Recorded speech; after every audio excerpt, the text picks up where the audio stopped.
Chaque jour, Charles et Carole vous présentent la leçon de l'école du sabbat.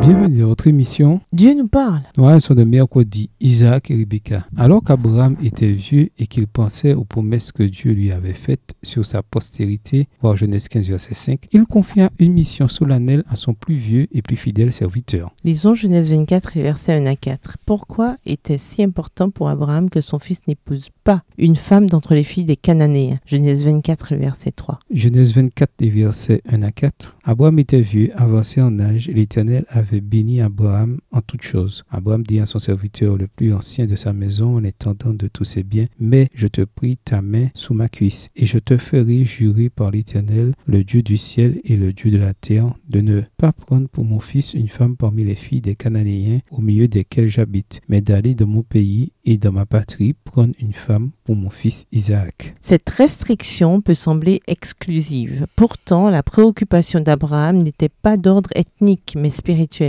théologique et non national. Abraham connaissait bien les pratiques religieuses décadentes des Cananéens, sans parler de leur adoration des faux dieux. Et il savait combien son fils risquait de tomber facilement dans ces pratiques s'il épousait une de leurs femmes. En effet, pendant une bonne partie de l'histoire d'Israël et même de l'Église chrétienne au fil des siècles, le peuple de Dieu, qui aurait dû être un témoin pour le monde, s'est retrouvé englué dans le monde et dans ses faux enseignements et fausses croyances religieuses. L'introduction du sabbat, jour païen du soleil, à la place du sabbat du 7e jour biblique, est peut-être l'exemple le plus emblématique de cette triste réalité qui joua un rôle important dans les derniers jours. Lisons Genèse 24, versets 57 à 67. Quelle leçon peut-on glaner sur Christ et son Église à partir des détails que nous trouvons dans l'histoire? Qu'y a-t-il à apprendre, par exemple, sur notre condition déchue, du fait que Rebecca était une lointaine parente éloignée d'Isaac? Genèse 24, versets 57 à 67. Alors ils répondirent, « Appelons la jeune fille et consultons-la. » Ils appelèrent donc Rebecca et lui dirent, « Veux-tu aller avec cet homme ?» Elle répondit, « J'irai. » Et ils laissèrent partir Rebecca, leur sœur, et sa nourrice avec le serviteur d'Abraham et ses gens. Ils bénirent Rebecca et lui dirent, « Ô notre sœur, puisses-tu devenir des milliers de myriades et que ta postérité possède la porte de ses ennemis. » Rebecca se leva avec ses servantes. Elles montèrent sur les chameaux et suivirent l'homme, et le serviteur emmena Rebecca est parti. Cependant, Isaac était revenu du puits de la Chaïroï et il habitait dans le pays du Midi. Verset 63. Un soir qu'Isaac était sorti pour méditer dans les champs, il leva les yeux et regarda. Et voici des chameaux arrivaient. Rebecca leva aussi les yeux, vit Isaac et descendit de son chameau. Elle dit au serviteur, « Qui est cet homme qui vient dans les champs à notre rencontre ?» Et le serviteur répondit, « C'est mon Seigneur. » Alors elle prit son voile et se couvrit. Le serviteur raconta à Isaac toutes les choses qu'il avait faites. Isaac conduisit Rebecca dans la tente de Sarah sa mère. Il prit Rebecca qui devint sa femme et il l'aima. Ainsi fut consolé Isaac après avoir perdu sa mère. Nous sommes sans aucun doute apparentés à notre Créateur ayant été créés à son image à l'origine. Nous avons été éloignés de lui à cause du péché et cependant, il nous considère toujours comme son épouse légitime, malgré les choix que nous faisons et qui rendent le mariage plus houleux qu'il ne devrait l'être. Oui, Dieu nous aime, son épouse, plus que nous ne l'aimons. Quel choix peut-on et doit-on faire chaque jour pour fortifier notre amour pour Dieu? En même temps, quels choix refroidissent notre amour? Au revoir. Et à demain si Dieu veut.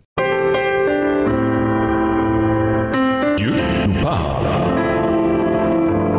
Chaque jour, Charles et Carole vous présentent la leçon de l'école du sabbat.